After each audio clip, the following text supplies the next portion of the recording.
Hello అండి, welcome back to our channel. ఈరోజు వీడియోలో జోన్ 2 ఆర్డీ ఆఫీస్ రాజమహేంద్రవరం నుంచి కొన్ని అప్డేట్స్ అయితే తెలుసుకుందాము. ఫస్ట్ అప్డేట్ వచ్చేసి ఆర్డీ ఆఫీస్ అడ్రస్ అనేది చేంజ్ అయింది.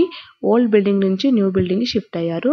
ఇక్కడ కనిపిస్తున్నది ఆర్డీ ఆఫీస్ న్యూ బిల్డింగ్. దీని అడ్రస్ అనేది నోటిఫికేషన్ కూడా మెన్షన్ చేశారు. అడ్రస్ వచ్చేసి YMCA hall, Mallikarjun Nagar, government medical college road, Rajamahendravaram. అలాగే అప్లికేషన్ లాస్ట్ డేట్ వచ్చేసి 17 అయినప్పటికీ మధ్యలో holidays and second Saturday Sunday రావడం వలన వాళ్ళు హాలిడేస్లో కూడా అప్లికేషన్స్ అనేవి యాక్సెప్ట్ చేస్తున్నారు. ఆ హాలిడేస్ ఒకసారి చూసుకున్నట్లయితే సెకండ్ సాటర్డే అనగా 11 జనవరి 2025, ఆదివారం 12 జనవరి 2025ను కూడా వీళ్ళు అప్లికేషన్స్ అనేవి యాక్సెప్ట్ చేస్తున్నారు.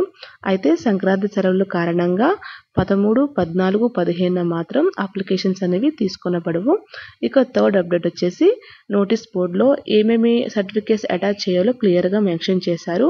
అవి ఒకసారి చూసుకున్నట్లయితే SSC certificate, intermediate certificate, caste certificate, physically handicapped person Sadarem certificate, EWS candidates recent EWS certificate అనేది అటాచ్ చేయాలి. ఎక్స్ సర్వీస్ మెన్ దానికి సంబంధించిన సర్టిఫికేట్స్ అనేది అటాచ్ చేయాలి. స్పోర్ట్స్ కోటాలో అప్లై చేయాలనుకున్న వాళ్ళు స్పోర్ట్స్ సర్టిఫికేట్ అటాచ్ చేయాలి. Original or provisional degree certificate attach చేయాలి. అన్ని సంవత్సరాల మార్క్ లిస్ట్ అనేది అటాచ్ చేయాలి. AP nursing council registration certificate and renewal up to డేట్లో ఉండాలి. ఎవరైతే సర్వీస్ వెయిటేజ్ క్లెయిమ్ చేయాలనుకుంటున్నారో వాళ్ళు సర్వీస్ సర్టిఫికేట్ ఒరిజినల్ మాత్రమే సబ్మిట్ చేయాలి. దాంతోపాటు అపాయింట్మెంట్ ఆర్డర్ కూడా దానికి అటాచ్ చేయాలి. స్టడీ సర్టిఫికేట్ వచ్చేసి 4th నుంచి 10th వరకు సబ్మిట్ చేయాలి. అప్పుడే లోకల్ క్యాండిడేట్గా కన్సిడర్ చేస్తారు. ఎవరైతే 4th నుంచి 10th ప్రైవేట్ స్కూల్లో చదివి ఉంటారో వాళ్ళు ఆ పీరియడ్ రెసిడెంట్ సర్టిఫికేట్ అనేది దానికి అటాచ్ చేయాలి. ఈ డాక్యుమెంట్స్ అన్ని కలిగి ఉంటేనే అప్లికేషన్ అనేది యాక్సెప్ట్ చేస్తారు. సో ఇదండి వీడియో.